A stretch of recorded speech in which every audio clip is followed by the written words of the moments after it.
300 కోట్లతో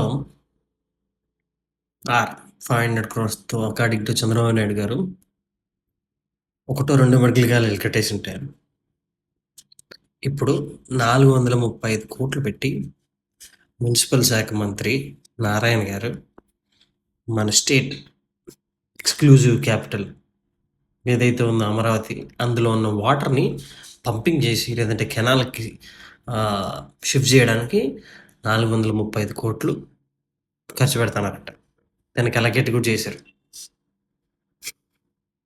సో ఆ డబ్బులతో ఎన్ని మెడికల్ కాలేజ్ కట్టిండొచ్చండి?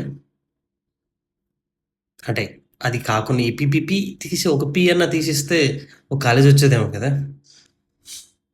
మీరు ఇప్పుడు ఈ వాటర్ని ఎప్పుడు కొట్టాలి, దాంట్లో ఫౌండేషన్ బ్లాక్స్ ఇప్పుడు వేయాలి, దాని తర్వాత క్యాపిటల్ ఎప్పుడు కట్టాలి, అందులో ఎయిర్పోర్ట్ కట్టాలి, ఎయిర్పోర్ట్ నుంచి వెజిటబుల్స్ ఎక్స్పోర్ట్ చేయాలి.